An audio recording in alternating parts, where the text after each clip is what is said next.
हाँ उसके बाद 1 2 3 4। चलो तो आज सबसे पहले अपन एसी की क्वेश्चन बैंक, उसके बाद फिर 1 2 3 4 पे आ जाएंगे, ठीक है। तो सबसे पहले क्वेश्चन बैंक निकाल लीजिए अपने पास। मैं मेरे पास वो क्वेश्चन बैंक ओपन कर रहा हूँ और इसमें जो डाउट्स है फटाफट निकालते हैं अपन। तो ईएमआई और एसी के साथ में थी क्वेश्चन बैंक। तो बताओ क्या क्या डाउट है। अब इसमें मिक्स क्वेश्चन है यार, तो आपका जो डाउट नंबर है भेजते जाओ, ऑर्डर वाइज भेजते जाओ। कितने क्वेश्चन है टोटल? टोटल 88 क्वेश्चन है। तो स्टार्टिंग के 20 में कोई डाउट दिख रहा हो तो भेज दो। स्टार्टिंग के 20 में, स्टार्टिंग के 20 क्वेश्चन में कोई डाउट? क्वेश्चन बैंक में स्टार्टिंग के 20 क्वेश्चन में कोई भी डाउट है क्या? अच्छा वेट करते हैं, ठीक है।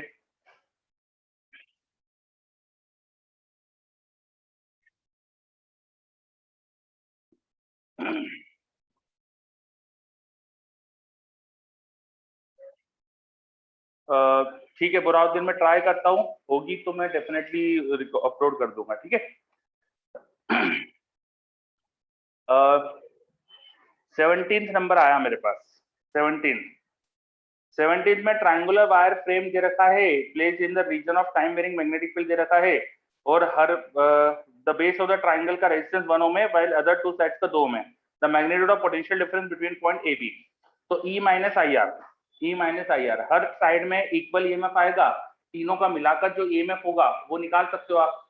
तो 3 times E, E is the EMF in one side, 3 time E should be area into DB by DT.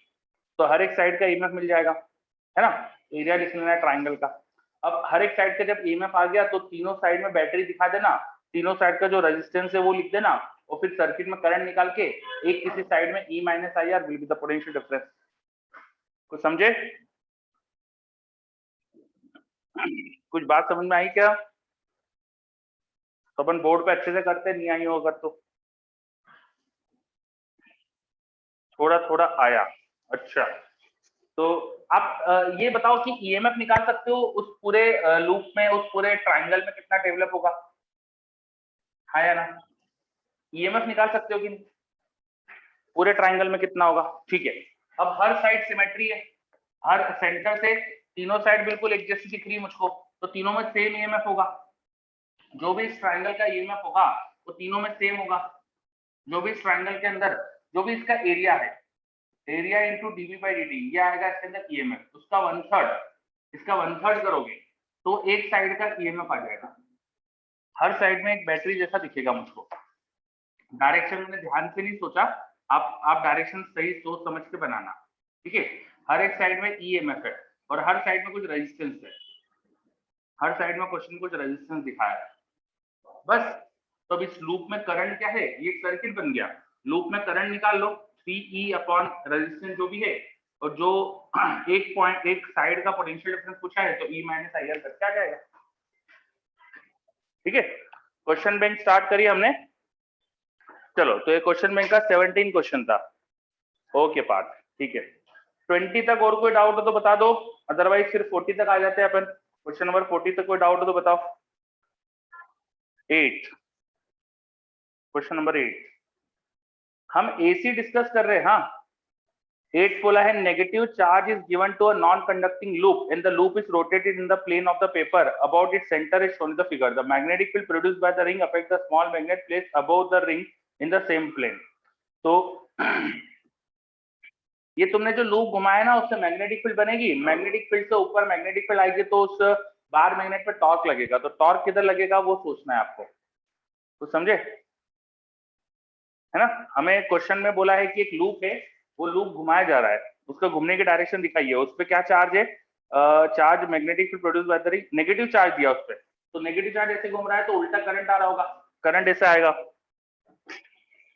ठीक है। ये यहाँ पर लूप है, इस लूप को ऐसे घुमाया है अगर, तो इसमें करंट इस तरह से आने वाला है।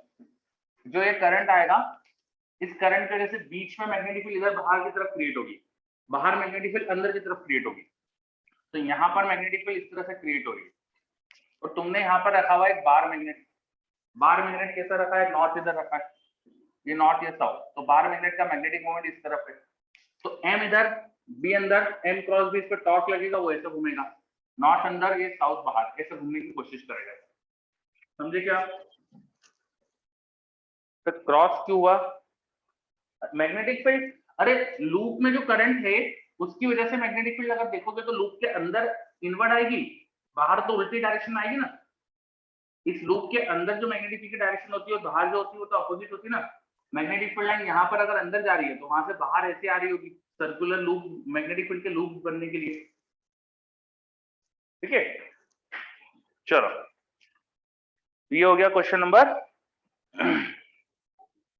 आकाश, अब 1 2 3 4 ऑर्डर में बाद में करेंगे यार, बीच में ऐसे करने लगे तो फिर पूरा सब बिगड़ जाती चीजें यार, है ना।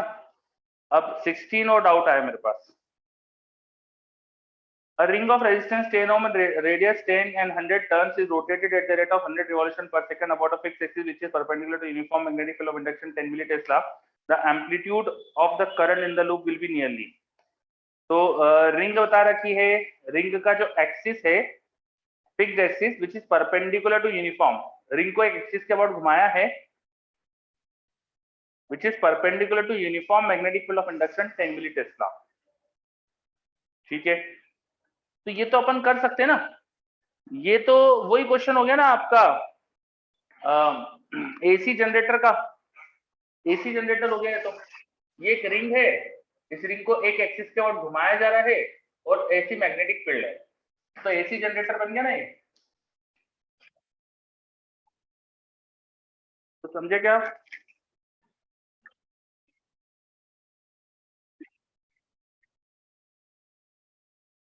हाँ, अब इसमें एसी जनरेटर में याद करो हमने ईएमएफ निकाला था, वो साइनसोइडल आता है।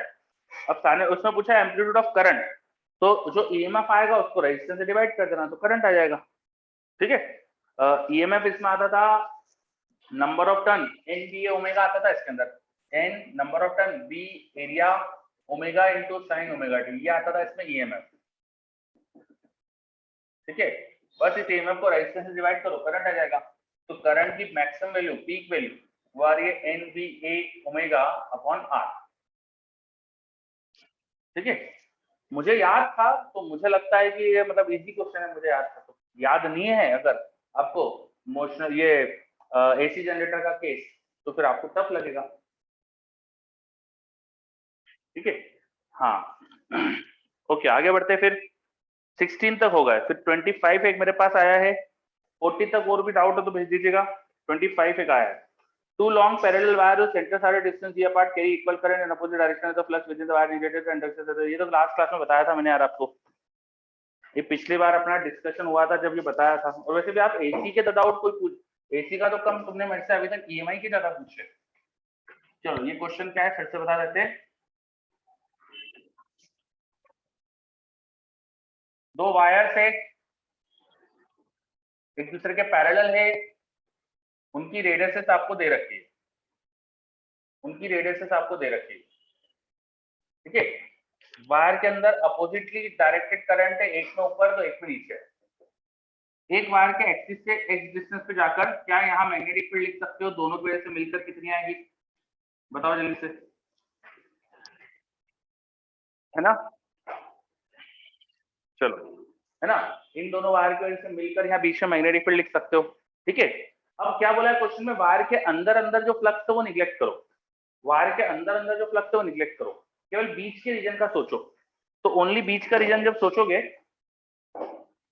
तो x will be varying from a to the distance between the axis, वो शायद दे रखा है आपको dv दे रखा है शायद, तो d माइनस a, ये डिस्टेंस हो जाएगी d माइनस a, है ना, ये सब्ट्रैक्ट करके। तो यहाँ पर एक स्ट्रिप ले लेना, स्ट्रिप का एरिया से फ्लक्स लिखना, छोटा सा फ्लक्स हो जाएगा, स्ट्रिप की जो भी लेंथ ली है length into area, length into width हो जाएगा area, area into magnetic field हो जाएगा छोटा सा फ्लक्स। इसको करना है इंटीग्रेट, लिमिट आ जाएगी x is equal to a से x is equal to d minus a तक। बस अभी मैग्नेटिक फील्ड अगर लिख लोगे तो काम हो जाएगा तुम्हारा। क्लियर? चलो थोड़ा फास्ट बताया मैंने। एल कौन सी लेंथ है, क्वेश्चन पढ़ो, क्वेश्चन पढ़ो समझ में आएगा हर चीज में, बताओ क्या, पढ़ो question. Wire of length L and radius A, length L बोलिए ना क्वेश्चन में, वायर की लेंथ ए है, एल है, तो एल वायर की लेंथ हो जाएगी। ठीक है, तो थोड़ा पढ़ा करो अच्छे से क्वेश्चन यार, अच्छे से समझा करो क्वेश्चन क्या है। चलो अब 40 तक और कोई डाउट? 27 आया मेरे पास से, 27 the LR circuit shown what is the variation of current I is a function of time. The switch is closed at t equal to 0. I current कहां पर दिखाया है वो जरा ध्यान से देखो, उसके अंदर वो आपको इंडक्टर का करंट नहीं दिखा रहा है ना, एक बैटरी का करंट दिखा रहा है। सर्किट देखो क्या दिया उन्होंने, यहाँ एक इंडक्टर है, ये रजिस्टर है, ये वोल्टेज V दिखाया है, रजिस्टर R दिखाया है, इंडक्टर L है, यहाँ पर एक 2 वोल्ट का सेल दिखाया उन्होंने, फिर एक रजिस्टर R, ये 3V दिखाया, और यहाँ पर एक स्विच दिखाया। ये सर्किट है, ठीक है। और आपसे पूछा है वो ऊपर वाले जो करंट है ना, ऊपर वो जो बैटरी, उस पर current is a function of time पूछा है, यहाँ का current is a function of time पूछा है। तो पहले तो इसमें इंडक्टर का current is a function of time निकाल सकते हैं क्या, ये बताओ? इंडक्टर का current is a function of time आ सकता है क्या? है ना, वो कैसे करेंगे? इक्विवेलेंट सेल बना लेना, ये दोनों का इक्विवेलेंट तो 2 वोल्ट का ही बनेगा, इसमें रेजिस्टेंस 0, इसमें R, तो इनका इक्विवेलेंट निकालना, है ना। R और 0 का पैरेलल कॉम्बिनेशन 0 ही आ जाएगा, और ये में भी 2 वोल्ट आ जाएगा, तो इनका इक्विवेलेंट 2 वोल्ट आ जाएगा, ठीक है। वो और ये सीरीज में आ जाएंगे, तो इक्विवेलेंट निकालकर इंडक्टर का करंट ढूंढ सकते हो। तो इंडक्टर का करंट ढूंढ लेना। अब जो भी इंडक्टर का करंट आया IL, उसका एक फैक्टर यहाँ जा रहा है ना, IL, तो वो IL तो यहाँ से कॉमन ही होगा यहाँ तक, तो इसमें केवीएल लगा लो ना। जब तुम्हें IL पता है तो तुम I निकाल सकते हो ना इस पूरे लूप में केवीएल निकाल के, बस हो गया क्वेश्चन। आया क्या? चल बहुत बढ़िया, ये हो गया 27। और 40 तक कुछ नहीं है, अप टू 40 नहीं? ठीक, आगे बढ़ते फिर, आगे बताओ फिर। 42 गोपाल का आया, 42। In the circuit shown, if the EMF of the source at an instant is 5 volt, source का EMF किसी instant पे 5 volt है, the potential difference across capacitor at the same instant is 4 volt. The potential difference across R at that instant may be, तो capacitor का 4 volt है, source का 5 volt है, register का 1 वोल्ट ही होना चाहिए। जो इंस्टेंटेनियस पोटेंशियल है वो तो केवीएल फॉलो करेंगे ना, तो 5 4 तो 1 होना चाहिए, 1 आंसर होना चाहिए इसका, नन हो जाएगा इसका आंसर, आंसर नन होना चाहिए इसका। 42 का आंसर नन होना चाहिए, तो इन्होंने क्या दिया है? 9 वोल्ट नहीं, अच्छा हाँ, सॉरी सॉरी सॉरी, मेरे से गलती हो गई, सॉरी।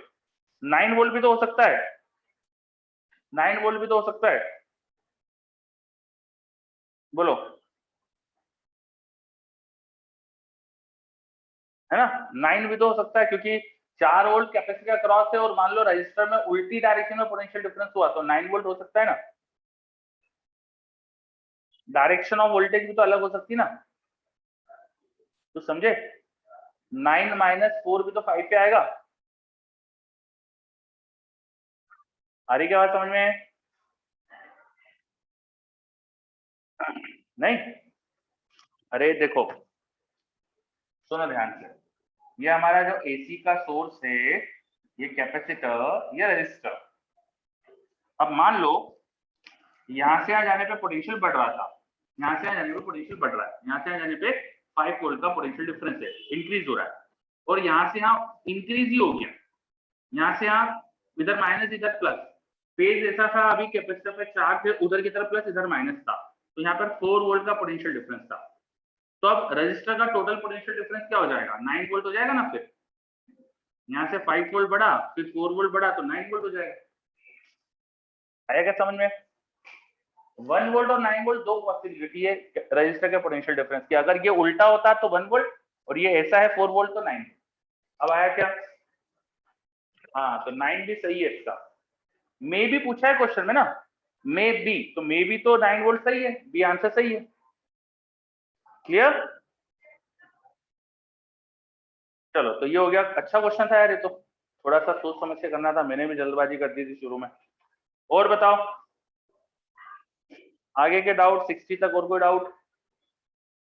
43 लेट फ्रीक्वेंसी दी है, कैपेसिटी दी है, AC circuit containing capacitor only, the peak value of the current in the circuit, peak current दे रखा है एट t0 पर, करंट पीक वैल्यू पर है। अच्छा, the expression for instantaneous voltage across the capacitor will be, देखो capacitor में current और वोल्टेज फेज डिफरेंस π/2 होता है, मतलब कि जब करंट पीक वैल्यू पे होगा तो वोल्टेज 0 पे होगा, है ना, वोल्टेज 0 होना चाहिए। तो किस ऑप्शन में t0 पर वोल्टेज 0 है, पहले तो वो ढूंढो, तो आ रहा है सी और बी में।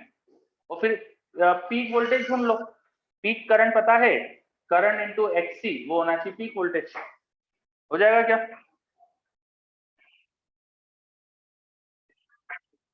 आया समझ में? चलो उसके बाद 58 है, क्या है 60 तक और कुछ है क्या? मैं 58 कर रहा हूँ, 45 आया, चलो पहले वो देख लेते, सामने दिख रहा है मुझको। The phase difference between current and voltage in AC circuit is π/4 radian. If the frequency of AC is 50 Hz, then the phase difference equivalent to the time difference of, phase difference कितना time difference है? देखो phase difference और time difference का relation, हम sinusoidal जब potential से current लिखते हैं तो ऐसा लिखते हैं ना, यहाँ ओमेगा टी, और ये अंदर का पूरा एंगल ही तो फेज कहलाता है। तो तुम्हें फेज डिफरेंस π/4 चाहिए, उसके लिए टाइम का डिफरेंस क्या लेना पड़ेगा, ये पूछा है क्वेश्चन में, तो मुझे लगता है अब तुमसे हो गया। टाइम डिफरेंस हो जाएगा फेज डिफरेंस अपॉन ओमेगा। आया क्या समझ में? कितना टाइम का डिफरेंस क्रिएट करने से फेज डिफरेंस π/4 का आएगा, ये पूछा है, तो बहुत इजी चीज थी। चलो इसके बाद मेरे पास 58 और 59 आए। 58, resistance of 300 ohm and inductance of 1/pi Henry are connected in series. AC voltage of 20 volt to 20 hertz frequency. The phase angle between voltage and current is. ये क्यों पूछ रहे हो मेरे से? फॉर्मूला लगाना है इसके अंदर तो आपको, हाँ आपको रेजिस्टेंस दिया है, एल दिया है, फ्रीक्वेंसी दी है, ठीक है, फेज डिफरेंस पूछा है और सीरीज बोला है, तो 10 पाई हो जाएगा एक्सएल बाय आर, एक्सएल हो जाएगा ओमेगा एल और ओमेगा हो जाएगा 2 पाई एफ। तो सब तो दिया है, ऑप्शन मैच नहीं हो रहा है क्या? तुम्हें करके देखो ऐसा, 1/पाई हेनरी एल है, वोल्टेज 220 वोल्ट, 220 हर्ट्ज फ्रीक्वेंसी है, तो 2 into pi into 220 hertz into 1/पाई is the inductor, resistance is 300 ohm, तो 0 से 1 0 कैंसिल, ये पाई से पाई कैंसिल, ऊपर हो गया 44/30, नियरली 4/3, लगभग लगभग 4/3, ये आंसर सही है, हो गया। अब यार ऑप्शन मतलब 10 इनवर्स 4/3 तो है ना, 10 इनवर्स 4/3 तो है ना मेरे पास, तो 4/3 कर सकते हैं ना इसको, ठीक है। चलो अब ये तो इतना तो करना पड़ता है क्वेश्चंस में यार, मतलब हम सब जो भी पढ़ रहे हैं ना, ये सब अप्रोक्सीमेटेड चीजें तो होती है। अब आपको क्या लग रहा है कि इंडक्टर में बिल्कुल आइडियल ही होगी असली में इंडक्टर, असली में इंडक्टर में कोई रेजिस्टेंस ही नहीं होता क्या? तो ये भी तो अपन अप्रोक्सीमेट मान के चल रहे हैं कि इंडक्टर में रेजिस्टेंस नहीं है, कितने तो अप्रोक्सीमेशन लेते हैं अपन हर जगह, ठीक है, फिजिक्स तो अप्रोक्सीमेशन से चलता है पूरा, तो ये तो वो छोटी चीज करी हमने यार। अब इसको इतने से तो मैथ्स नहीं पढ़ रहे अपन, फिजिक्स पढ़ रहे हैं, तो फिजिक्स में इतना तो चलता है। आगे शायद मैथ्स और फिजिक्स में ये डिफरेंस है, हम फिजिक्स में थोड़ा सा प्रैक्टिकल होके सोचते हैं और मैथ्स बिल्कुल एकदम लाइन पे चलना है, ये या ये ऐसा, फिजिक्स में ऐसा नहीं, ठीक है। चलो 58 का 59 भी बोला था किसी ने, 100% efficient transformer is 100 turns in the primary and 25 turns in its secondary coil. If the current in the secondary coil is 4 ampere, then the current in primary is. तो 1/4 टर्न्स का रेशो है, तो वोल्टेज 1/4 हो गया होगा, current 4 time बढ़ गया होगा। सेकेंडरी का कॉइल अगर 4 एम्पेयर है तो प्राइमरी में 1 एम्पेयर आएगा, फॉर्मूला है तो यार, ठीक है ना। सेकेंडरी में नंबर ऑफ टर्न 1/4 थे, तो पोटेंशियल 1/4 होगा सेकेंडरी का, वो करंट 4 टाइम हो गया होगा, प्राइमरी के करंट से 4 टाइम करंट सेकेंडरी में होगा, तो सेकेंडरी में अगर 4 एम्पेयर है तो प्राइमरी में 1 एम्पेयर होना चाहिए, क्लियर? अब क्लियर है क्या क्वेश्चन?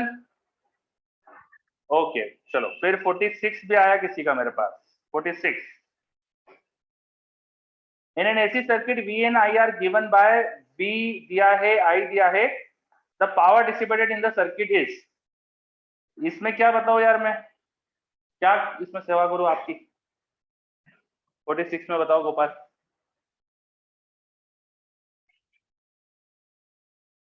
क्या चाह रहे हो मेरे से आप? वी आई कॉस 60 से आंसर डी आया मगर सी है ऐसा। वी आर एम एस कितना है? 100/√2। आई आर एम एस कितना है? 100/√2। Phase difference 5/3 cos 1/2। अब सही है, कितना आएगा? 2 2 4, ये 4 हो गया नीचे, तो 25 और 00, तो ये आ गया आंसर। तो एक भी आंसर मैच नहीं कर रहा मेरा तो। सर मिली एम्पियर दिया है वो। करंट मिली एम्पियर में, सॉरी करंट मिली एम्पियर में ना, ये करंट मिली एम्पियर में था, तो 1000 से डिवाइड कर दो तो 2.5 आ जाएगा, सॉरी, है ना? तो आंसर मेरा सी आ रहा है। चलो गोपाल ने पीक से कर दिया, मेरे को लग ही रहा था कि यार आपने पता है ये √2 नहीं दिखा होगा। अब ये सब मतलब सोच, एग्जाम में आईआईटी एग्जाम में क्वेश्चन आए, सोच यही, और वहां ये गलती करके आ गए थे। वहां है ना, मतलब पीक वैल्यू लेके तो निकाल दे, बाद में आके कितना सर फोड़ेगा अपना, होगा ना, खुद गुस्सा आएगी ना, मतलब, है ना? अब जैसा आईआईटी में आपको रखना है प्रिकॉशन, वैसे यहाँ भी रखो ना। आप अच्छे से करो ना चीजें, एक एक चीज लाइन से, एक एक चीज समझो, एक एक वर्ड पे ध्यान से पढ़ो, 100% अटेंशन रखो अपना, ठीक है? ऐसी गलतियां यहाँ अगर नहीं बंद करी ना, तो आईआईटी में भी हो गया आपसे। इनको यहीं पर बंद करो, यहीं पर आपको हर बार इतने अच्छे से करना है कि ऐसी गलती कभी होनी, समझे?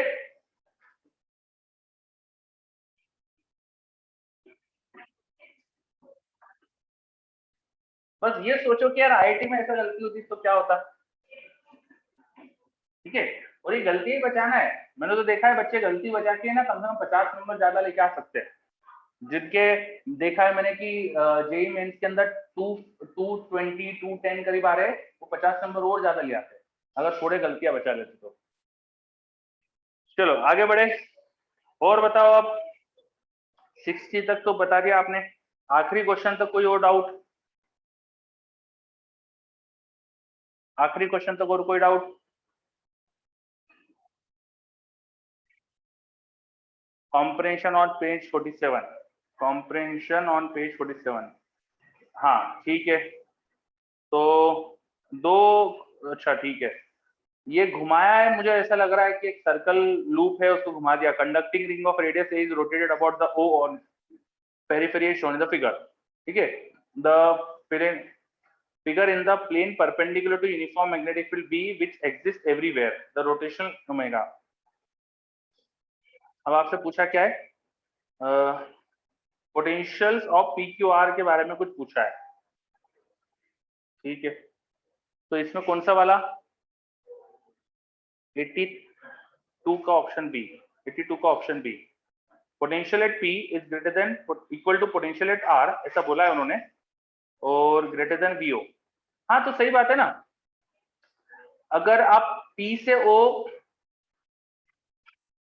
देखो उन्होंने घुमाया कैसे है, जरा वो ध्यान से देखो, ये लूप है, दिस इज द लूप, और इस पॉइंट के अबाउट उसको घुमाया जा रहा है, और इसी प्लेन में घुमाया जा रहा है, इसी प्लेन में घुमा रहा है, ये ध्यान दीजिएगा, इसी प्लेन में लूप घूम रहा है, तो इसी प्लेन में घूम रहा है ना, तो थोड़ी देर बाद वो ऐसा हो जाएगा, ये समझ में आ गया? ये लूप घूम के ऐसा हो जाएगा, ठीक है? जब लूप इस तरह से घूम रहा है तो ये दोनों पॉइंट्स वो तो इफेक्टिवली सेम पोजीशन पे होगा ना, इस पॉइंट से इस पॉइंट तक ये इफेक्टिव लेंथ हो जाएगी लूप की, क्लियर है क्या? From this point two this point this is the effective length, और ये दोनों पॉइंट परपेंडिकुलर हो गए लेंथ के, तो इनका पोटेंशियल सेम होगा। वेलोसिटी की डायरेक्शन में ये दोनों पॉइंट है, तो वेलोसिटी की डायरेक्शन में पोटेंशियल डिफरेंस क्रिएट नहीं होता है, ईएमएफ नहीं आता है, क्लियर? चलो बहुत बढ़िया।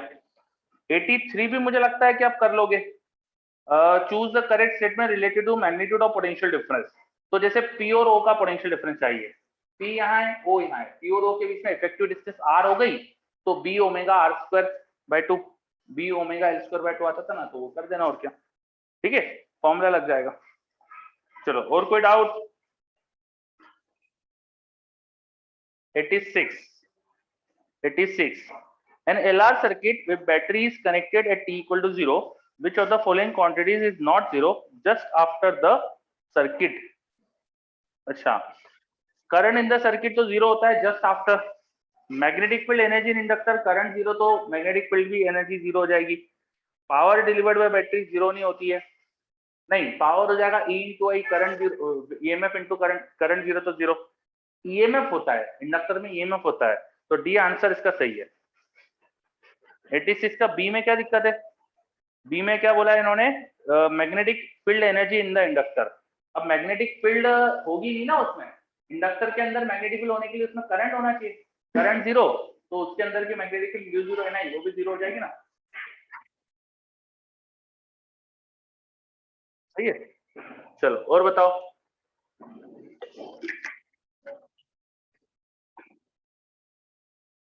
किसी और का और कोई डाउट? सर वो जो क्वेश्चन 42 था ना, जिसमें वो 9 वोल्ट आया था सर, हाँ इसमें वो कैपेसिटर और रेजिस्टेंस है, तो एसी सर्किट में तो उनका जो वोल्टेज होता है सीरीज में हाँ, है, तो मतलब पाई बाय 2 फेज डिफरेंस पे होता है, तो उनको वेक्टोरली ऐड करेंगे तो 3 वोल्ट आना चाहिए ना रेजिस्टेंस। नहीं, इंस्टेंटेनियस वोल्टेज दिए ना बेटा वहां पे, आपको क्वेश्चन नंबर 42 में जो वोल्टेजेस दिए वो इंस्टेंटेनियस दिए, वो उन्होंने आरएमएस वैल्यू वगैरह नहीं दे रखी है। अगर हमको आरएमएस या पीक वैल्यू दे दी होती है ना, तो फिर हमको उनको फेजरली जोड़ना पड़ता है, और वहां तो आपको किसी इंस्टेंट पे पोटेंशियल्स की वैल्यू दी है। याद करो जब मैंने डिराइव करा था, मैंने जो भी आपको चीजें बताई है वो डिराइव करी थी, तो डिराइव करते समय मैंने तो यही करा था ना, रजिस्टर का पोटेंशियल ड्रॉप प्लस कैपेसिटर का potential drop equal to total potential drop. तो वो क्यों कर पा रहा था मैं? क्योंकि इंस्टेंटेनियस वोल्टेज तो ऐसे ही ऐड होंगे, ठीक है। चलो और कोई डाउट? 1 2 3 4 पे आ जाए फिर। क्वेश्चन 77 एक आया, ठीक है, just a minute. Question 77, the dimensions of the ratio of magnetic flux and resistance is equal to, magnetic flux और रेजिस्टेंस के रेशियो की डायमेंशन पूछ रहे हैं, मैग्नेटिक फ्लक्स और रेजिस्टेंस के रेशियो की डायमेंशन पूछ रहे हैं, ठीक है। मैग्नेटिक फ्लक्स वो सर, मैग्नेटिक फ्लक्स और रेजिस्टेंस के रेशियो, अरे change in flux upon resistance, ये चार्ज फ्लो होता था, याद करो, चार्ज फ्लो होता था change in flux upon resistance, तो ये रेशियो की डायमेंशन क्या होना चाहिए? चार्ज की डायमेंशन, मतलब 80, है ना, ठीक है। चलो सर, ऐसे टाइप में टाइम बहुत लग जाता है, ऐसे टाइप में आपको दिमाग लगाना है ना, इसमें सोचना है कि किसी फॉर्मूले से शॉर्टकट हो रहा है क्या, शॉर्टकट वाले ही पूछते हैं वो लोग, कभी भी आपको ना बहुत लेंदी चीज नहीं पूछते, आपको थोड़ा सा कोई इतना कोई फॉर्मूला लग रहा होगा वो पूछते हैं, ठीक है, थोड़ा सा दिमाग लगाना पड़ता है बस। और बताओ, क्यू बी कंप्लीट, और कोई डाउट है तो देख लो। कंप्लीट, चलो 1 2 3 4 पे आते हैं। अब एक चीज मैं देख रहा हूँ कि आप सब बच्चे तो हो बहुत सारे, पर अभी डाउट में तो आए बहुत कम ना। अब यही होता है, देखो एग्जाम में भी 11 11 12 12 लाख बच्चे बैठते, पर सिलेक्ट होते हैं बहुत कम, तो यही दिख रहा है रीजन, क्योंकि सिंसियरिटी नहीं होती है, अपन कई बार क्वेश्चंस करते नहीं टाइम लिमिट में, हमें जितना वर्क करना चाहिए, दिन में जितनी मेहनत करना चाहिए वो पूरी करते नहीं हम, ठीक है। अच्छा, जस्ट क्लास ओवर हुई है, हाँ तो थोड़ा खाना पीने का भी सही बात है यार, क्लास ओवर भी हुई है तो वो भी दिक्कत हो रही होगी, ठीक है, चलो कोई बात नहीं, रिकॉर्डिंग तो रखेंगे अपन इसकी। बताओ फिर 1 2 3 4 पे आ जाते हैं, इसमें ईएमआई भी पेंडिंग थी अपनी, तो मैं पहले तो ईएमआई चालू करता हूँ। मॉडर्न, ये ईएमआई और एसी तो साथ में दिख रही मेरे पास, तो 1 2 3 4 में नहीं, अलग है, अलग है, अलग है। चैप्टर 18, हाँ चलो चैप्टर 18, स्टार्टिंग फ्रॉम 1082 से क्वेश्चन दिख रहे हैं मुझको। पहला क्वेश्चन, फर्स्ट क्वेश्चन तो इसका वो है अपने एनसीईआरटी का क्वेश्चन है फर्स्ट वाला।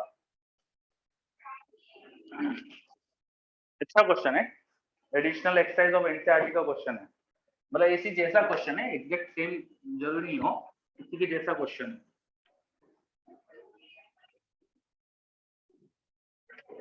मेरे पास एक डाउट आया 1098 और 85 और 98, पहले दो कर लेता हूं मैं, एक 94 भी लिख देते हैं। चलो तो ये अपन पहले 85 से स्टार्ट कर रहे हैं।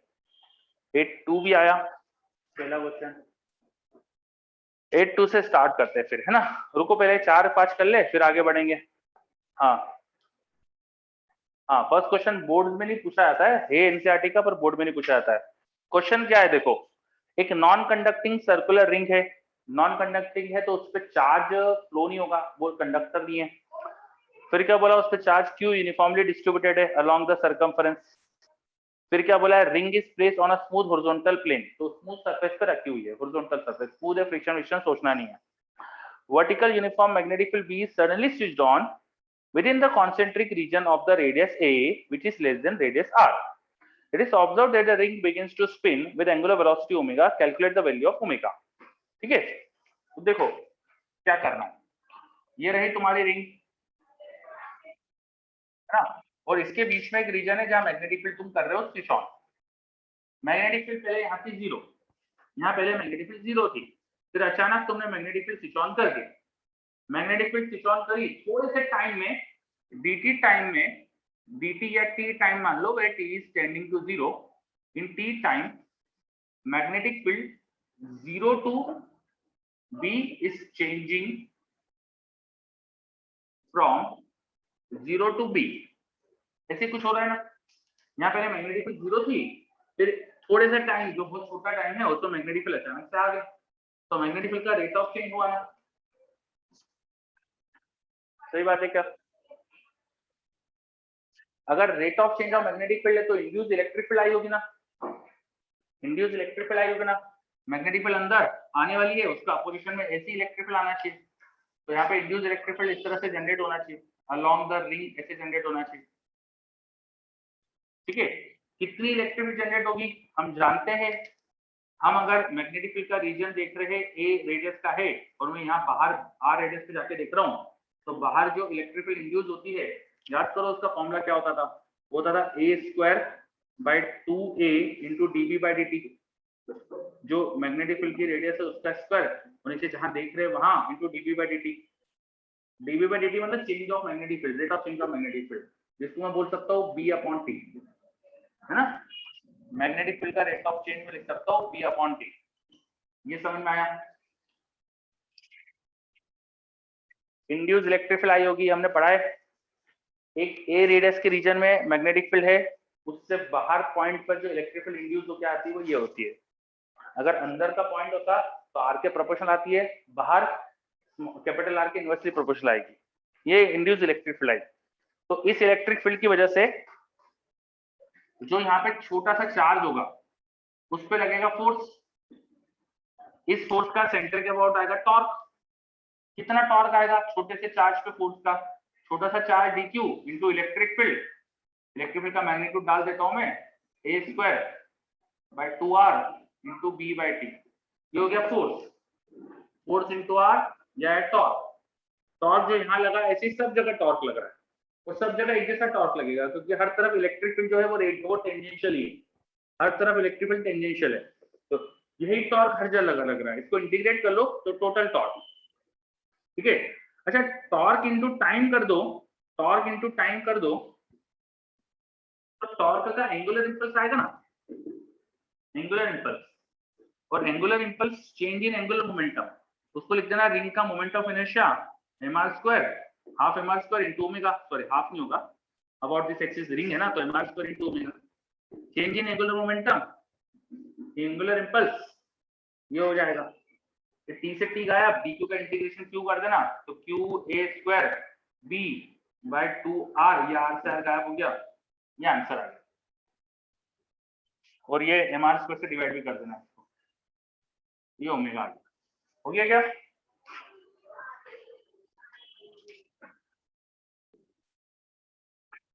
चलो बहुत अच्छा क्वेश्चन है ये, इसको याद रखना।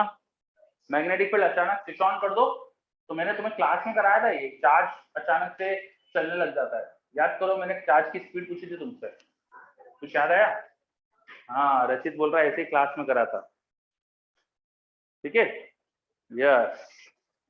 चलो, तो ये हो गया हमारा पहला क्वेश्चन 82। अब आते हैं 85। हाँ कोई बात नहीं ईशान, कोई बात नहीं। 85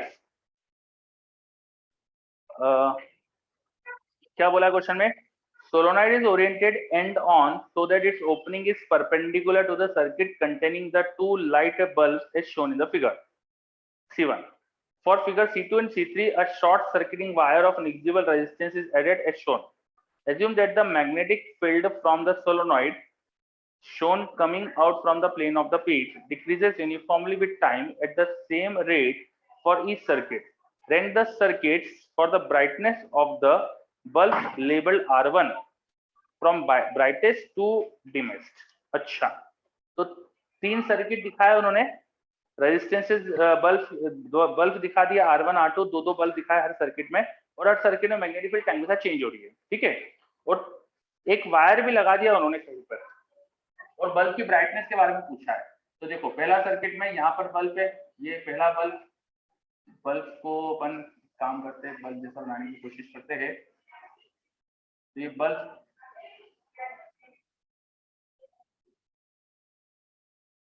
ये दूसरा बल्ब है, और ये है रीजन ऑफ मैग्नेटिक फील्ड। यहाँ पे dot dot dot dot magnetic field है। ठीक है, magnetic field is coming out of the page बोला है, और वो डिक्रीज हो रही है। तो ये डिक्रीज हो रही है, इसके डिक्रीज होने से इसको सपोर्ट करने वाली इंड्यूस इलेक्ट्रिक फील्ड आएगी, तो इस लूप में ईएमएफ आएगा, है ना। इसमें ईएमएफ आएगा तो इंड्यूस करंट आ जाएगा, इंड्यूस करंट आएगा तो मुझे दोनों में कोई डिफरेंस दिख नहीं रहा है। तो फर्स्ट क्वेश्चन में तो दोनों में सेम करंट आना है, फर्स्ट क्वेश्चन में तो दोनों में सेम करंट आना है, दोनों बल्ब से सेम करंट जाएगा। ठीक है, फर्स्ट क्वेश्चन में। अब सेकंड क्वेश्चन में क्या हुआ,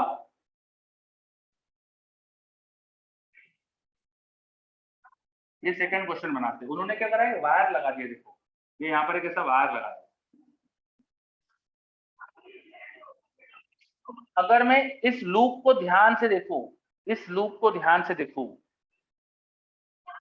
ध्यान से देखो इस लूप को, क्या इस लूप में कोई ईएमएफ है? बोलो, इस लूप के एरिया से कोई तुम्हें मैग्नेटिक फील्ड पास होती दिख रही है? नहीं, तो इस लूप में तो ईएमएफ ही नहीं है, इसमें ईएमएफ नहीं है अगर, और ये वायर रेजिस्टेंस लेस था, इसमें बोला है क्वेश्चन में, पढ़ो। दो वायर लगा ना, short circuiting wire of negligible resistance, तो ये वायर का रेजिस्टेंस बहुत कम है, तो इसमें एक तो ईएमएफ नहीं आ रहा। ठीक है, अच्छा, और इधर वाले लूप में ईएमएफ है, इस लूप में ईएमएफ है, तो इसमें करंट आ जाएगा। तो जो इधर वाला ईएमएफ का करंट होगा वो तो इसी वायर से जाएगा, इससे जाएगा क्यों? ये एक जीरो रेजिस्टेंस जैसा वायर है, तो यहाँ जो भी करंट आ रहा होगा, जो भी, मुझे दिमाग नहीं लगा रहा, मैं ऐसे ही बना देता हूँ करंट की डायरेक्शन, ऐसी करंट की डायरेक्शन मैंने बना दी, कुछ भी रैंडम, वो करंट इस बल्ब में से जाएगा ही। समझ में आ रही बात? अब मुझे लगता है कि क्वेश्चन हो गया। ठीक है, चलो ये हो गया क्वेश्चन नंबर 1085। हाँ पार, बिल्कुल सही। और ऐसे यार नेक्स्ट क्वेश्चन को सोच लेना। अच्छा, नेक्स्ट क्वेश्चन में क्या होगा, अभी इसमें एक और चीज देखो, जो यहाँ पे ईएमएफ आएगा ना, उससे ईएमएफ से केवल एक ही रेजिस्टेंस लूप में आ रहा है, पहले दो रेजिस्टेंस लूप में आ रहे थे, तो यहाँ करंट कम आएगा, यहाँ के करंट से यहाँ डबल करंट आएगा। यहाँ का करंट अगर आई था तो यहाँ 2A आना चाहिए, ये भी समझ में आ रहा है? हाँ, तब तुम शायद ब्राइटनेस को कंपेयर आसानी से कर पाओगे।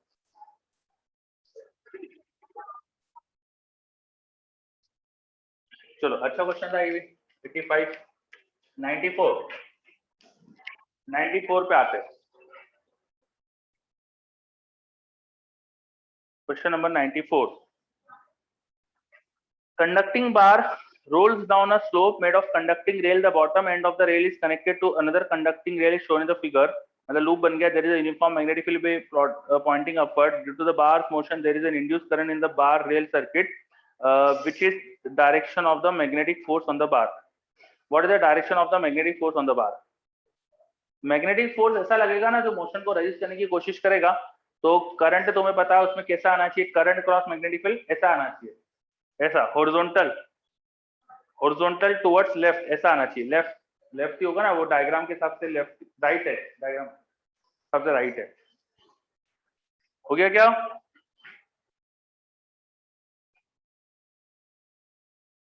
आया क्या क्वेश्चन 1094? हाँ चलो अब 1098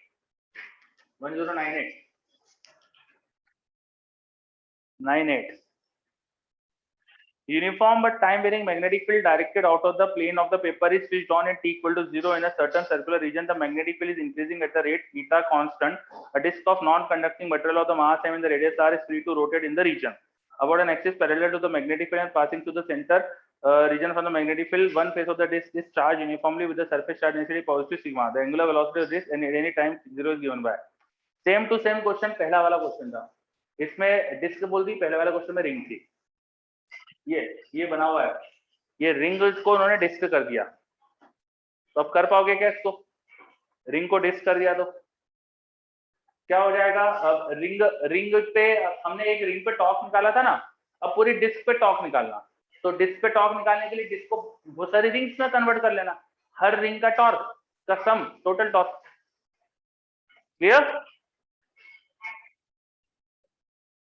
चलो तो मुझे लगता है कि आप कर पाओगे, तो छोड़ो आप पे, करोगे आप?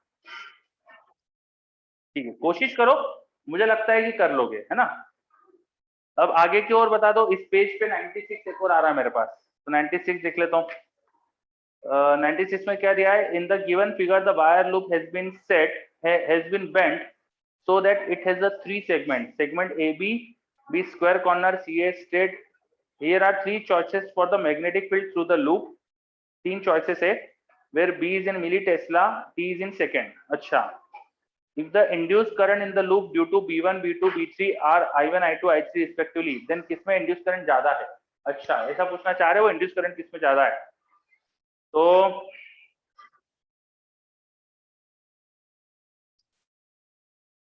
इंड्यूस करंट किसमें ज्यादा है? एक काम करो ना, तीनों केस में rate of change of flux निकाल लो, है ना। जो गिवन हमको लूप है वो 3 एरिया से बना हुआ है, 3 एरिया से बना हुआ है, उसको 3 एरिया में तोड़ सकते हो। देखो इधर कौन सा एक्सिस दिया उन्होंने? एक्स, इधर वाई, इधर जेड। उनका डायग्राम कैसा है?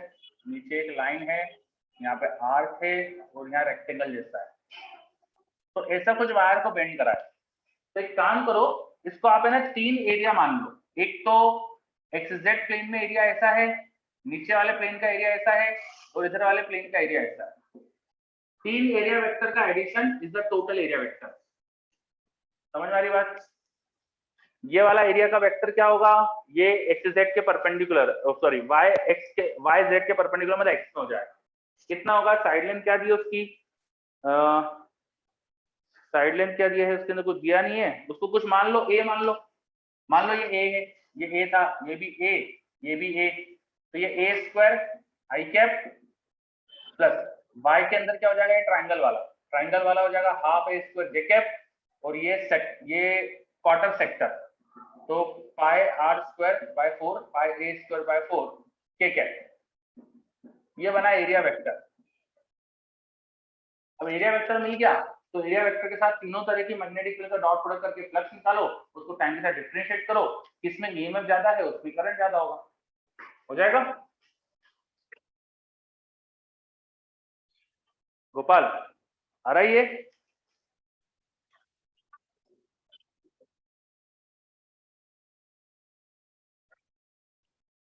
देखो सब बच्चे जल्दी से, इज दिस क्लियर? आगे बढ़े, नहीं है तो फिर बताओ मुझे, इसमें कुछ और समझना हो तो। चलो हो जाएगा। सर आईजेके में अलग अलग डील कर सकते हैं ना? हाँ बिल्कुल सही, अलग अलग डील कर सकते हैं डेफिनेटली। मतलब फ्लक्स निकालते हैं तो डॉट प्रोडक्ट करते ही ना, तो ऑटोमेटिक अलग अलग हो जाएगा वो। तो डॉट प्रोडक्ट करोगे तो ऑटोमेटिकली तीनों एरिया के कंपोनेंट मैग्नेटिक फील्ड से डॉट प्रोडक्ट अलग हो जाएंगे, है ना। ठीक है, अब इस पेज पे हो गए ना। नेक्स्ट मेरे पास 1106 आया, 1106, 1107। उससे पहले कुछ हो तो बता दो। चलो, दो क्वेश्चन आए, 1106 और 1107। चलो पहले 1106 कर रहा हूं मैं।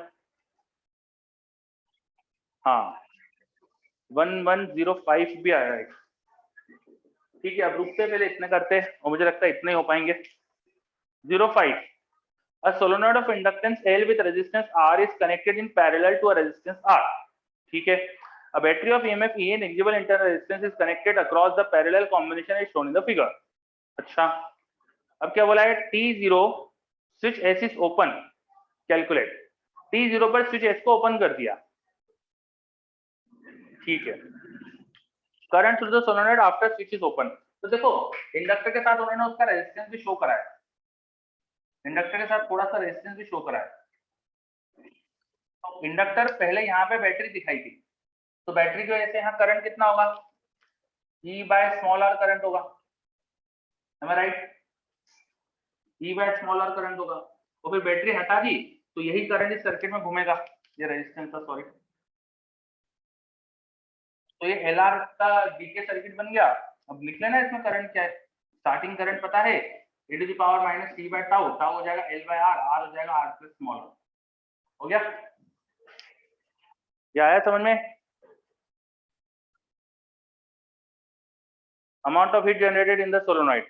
तो सोलोनॉइड में हीट के लिए current as a function of time आ गया, तो हीट भी लिख सकते हो ना। सोलोनॉइड में हीट मतलब इस रेजिस्टेंस में हीट। बोलो गोपाल, इज दिस क्लियर? ये रेजिस्टेंस सोलोनॉइड के अंदर ही है, तो इस रेजिस्टेंस में जो हीट है वो सोलोनॉइड में हीट है। ठीक, ओके। नेक्स्ट क्वेश्चन 05 करते हैं पहले, सॉरी 05। अच्छा 05 तो करा, 06 करते हैं। तो in the circuit shown on the right the switch is open since a long time. Switch बहुत देर से खुला हुआ है। अच्छा, it is closed at t equal to 0, उसको अचानक से क्लोज करा है। The cell has an EMF B and inductor is ideal. ठीक है, find the current through the inductor as a function of time and plot its graph. तो switch पहले बहुत देर से ओपन था, तो इंडक्टर में स्टेडी स्टेट आ गई होगी, मतलब V बाय R का करंट हो गया होगा। फिर अचानक तुमने स्विच को क्लोज कर दिया, ठीक है। तो सर्किट क्या बन गया देखो वहां पर, ये इंडक्टर, ये बैटरी, ये यहाँ रजिस्टर, ये पहले तो सर्किट बना हुआ था। अब यहाँ पर तुम रजिस्टर अचानक से सर्किट में ला रहे हो, ठीक है। इंडक्टर में स्टेडी स्टेट आ चुकी होगी, तो इंडक्टर का करंट होना चाहिए था V बाय R। इस लूप में V बाय R करंट होना चाहिए था, है ना। इंडक्टर आइडियल होगी, इंडक्टर वायर बन गई होगी। तो ये समझ में आया कि T0 की सिचुएशन ये होना चाहिए थी, है ना। ठीक है, अब जैसे ही तुम इधर स्विच ऑन करोगे तो ये दो रजिस्टर पैरेलल में आ जाएंगे। इंडक्टर तो अपने में से करंट बदलने नहीं देगी, वो अपने में से चाहेगी कि करंट इतना ही रहे, तो वो इतना ही करंट रखेगी V बाय R, और वो इन दोनों में मिलकर जाएगा। तो V बाय R का आधा आधा भेज देना दोनों में, V bye 2R, V bye 2R। भाई दोनों पैरेलल में है, तो पोटेंशियल डिफरेंस सेम रखने के लिए दोनों से करंट आधा आधा हो जाएगा। तो ये T0 के जस्ट बाद की सिचुएशन हो गई। इनको पैरेलल में मान लो, तो इनको पैरेलल में मान लोगे तो इफेक्टिव सर्किट क्या हो गया? ये एक इंडक्टर है, बैटरी है, और यहाँ पैरेलल में R/2 का रेजिस्टर। और T0 पे आपको इंडक्टर का करंट पता है V बाय R है, और current is a function of time लिखना है। तो इसमें KVL लिखो, लिमिट बदल देना बस, शुरू का करंट V बाय R है। बात समझ में आई? इसको बस करंट की लिमिट बदल के हो जाएगा। आ रहा है क्या समझ में? है ना। चलो यहाँ पे करंट I मान लेना, लिखना V minus L D by dt inductor के लिए, फिर minus I R/2 equal to 0। तो यहाँ से I is the function of time निकालने की कोशिश करो, और लिमिट लगा देना। इनिशियल करंट T0 पर V बाय R था, और बाद में 0 होगा, बाद में जो भी I बाई है लिख देना, हो जाएगा। चलो अब 1107, a zero resistance coil of inductance L connects the upper ends of two vertical parallel long conductors। दो पैरेलल वर्टिकल लॉन्ग कंडक्टर है, उसको zero resistance coil of inductance L से कनेक्ट करा है, ठीक है। upper end of the two vertical parallel long conductors, a horizontal sliding conductor free to slide up and down, always maintaining contact with the vertical conductor, starts falling from T0 due to its own weight. अच्छा, तो ये वो वाला question है जो मैं आपको class में कराने का सोच रहा था, लेकिन मैंने सोचा कि क्लास में ज्यादा हो जाएगा। तो ये ऐसा कुछ सर्किट है, this is a wire, there is magnetic field, अपने ही भार की वजह से ये नीचे गिर रहा है mg से, ये नीचे जाएगा, मोशनल ईएमएफ आएगा, ये नीचे जाएगा, इसमें वेलोसिटी आएगी तो मोशनल ईएमएफ आएगा, मोशनल ईएमएफ में सर्किट में करंट आएगा, तो इसमें करंट आ सकता है ना। करंट अगर आया तो मैग्नेटिक फील्ड का फोर्स लगेगा, किधर लगेगा, L क्रॉस B ऊपर लगेगा, कितना फोर्स लगेगा, ILV, ठीक है। किसी समय वेलोसिटी v मान लो, तो यहाँ पे मोशनल ईएमएफ भी दिखा सकते हो, कितना होगा, BLV, ठीक है। अब ये इंडक्टर L, सर्किट में इक्वेशन लिखो, रेजिस्टेंस तो कुछ है ही नहीं ना कहीं पे भी, हाँ रेजिस्टेंस तो कुछ है ही नहीं, ठीक है। चलो अब क्या लिखेंगे अपन, सर्किट में तो केवीएल की equation, BLV minus L di/dt equal to 0, एक इक्वेशन ये बनी। रॉड पे फोर्स की equation, mg minus ILV is equal to mass into acceleration, मतलब dv/dt। इनमें कोई समस्या बताइए बच्चों, ये दो इक्वेशन में किसी को कोई समस्या नहीं, ठीक है। अब देखना, यहाँ dv/dt है, यहाँ v है, मैं चाहता हूँ v का डिफरेंशिएशन क्रिएट करना, तो इसको डिफरेंशिएट कर दो, bl dv/dt is equal to, ये उधर उठा के ले जाओ, L double differentiation of I with respect to time. सही बात है क्या, ये समझ में आया, चलो है ना। अब क्या दिमाग में आ रहा है, क्या करें, सोचो जल्दी से बताओ, क्या करूं मैं, ये dv/dt उठा के यहाँ रख दो, डिफरेंशियल इक्वेशन बन रही है SHM की, दिख रहा है, थोड़ी शिफ्टेड इक्वेशन है, वो यहाँ पर I के साथ mg भी दिख रहा है, तो थोड़ा शिफ्टेड इक्वेशन है, ओरिजिन शिफ्ट कर लेना इसका, ओरिजिन शिफ्ट कर दोगे तो तुम्हारा काम हो जाएगा, ठीक है।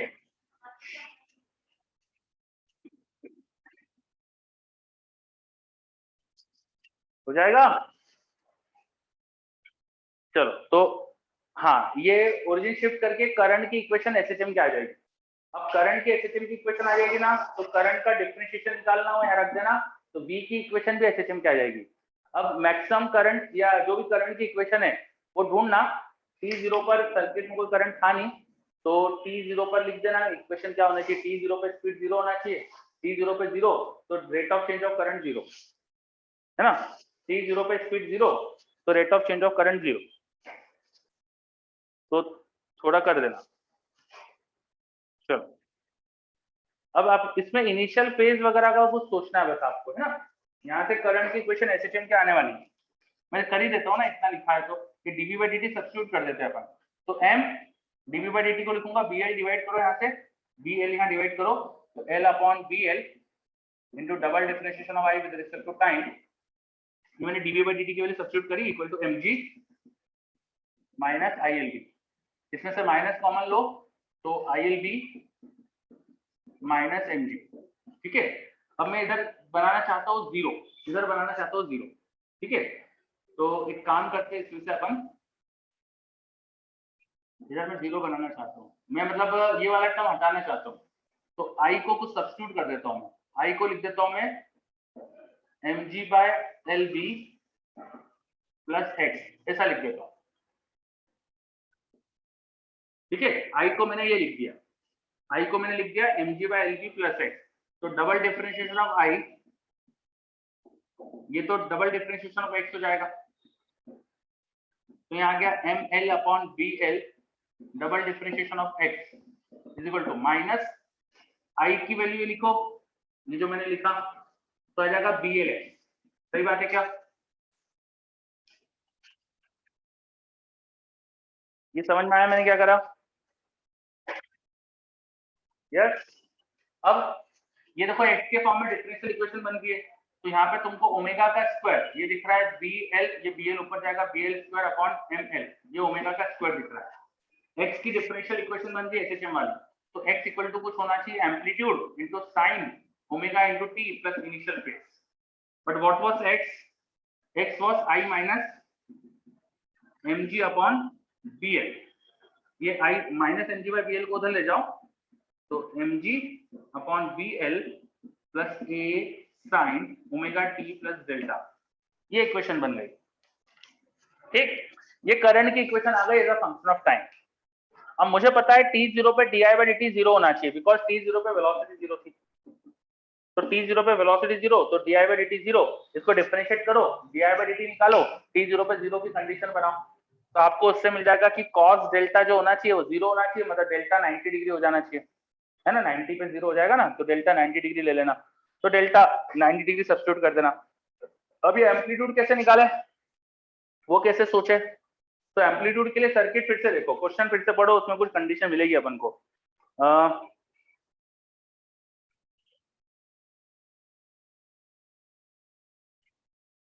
Free to slide up and down, maintaining contact with the vertical conductor, starts falling at t equal to 0 due to its on weight mg।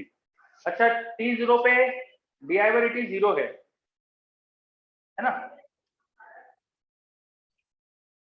Starts falling down, यार t0 पे करंट भी तो नहीं आना चाहिए, करंट भी तो 0 ही होना चाहिए t0 पे, सही है क्या? t0 पे करंट भी तो 0 होना चाहिए,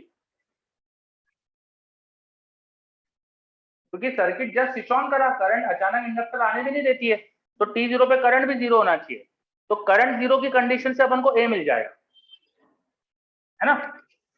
eight t0 current is 0, this implies that यहाँ पे 0 डालो तो a sin delta is equal to mg upon bl, ये equation a sin delta minus mg equal to minus mg by bl, ये इक्वेशन बनेगी। और दूसरी करंट का डिफरेंशिएशन di by dt भी 0 होना चाहिए, बिकॉज v 0 था, ये 0, तो ये भी 0 होना चाहिए, di by dt भी 0, तो उसको डिफरेंशिएट करा तो a cos a omega cos delta, ये भी 0। अब cos की वैल्यू कब कब 0 आती है? 90 डिग्री पर ही आएगी, माइनस 90 में भी 0 आएगी, तो माइनस 90 0, माइनस 90 क्यों ले रहा हूँ? क्योंकि मेरे पास साइन यहाँ पे माइनस 90 रखने से -1 आएगा, तो माइनस माइनस कैंसिल हो जाएगा, तो a की वैल्यू मिल गई, देखो mg अपॉन bl, यहाँ से a समझ में आ गया मुझको, इनिशियल कंडीशन से मुझे समझ में आ गया कि a इक्वल टू कितना है mg अपॉन bl। बस अब तुम्हें करंट की इक्वेशन मिल गई, mg बाय bl कॉमन ले लिया तो आ गया 1 plus sign omega t plus 90, मतलब कॉस कर दो, कॉस ओमेगा t कर लो। आगे क्या करंट की इक्वेशन?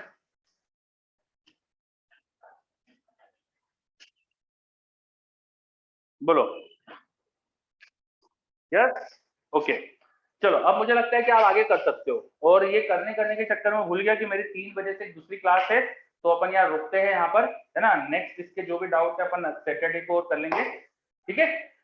हाँ, चलो बाय सभी बच्चों को, टेक केयर, मिलते हैं नेक्स्ट क्लास में, thank you all of you, bye सबको, टेक केयर।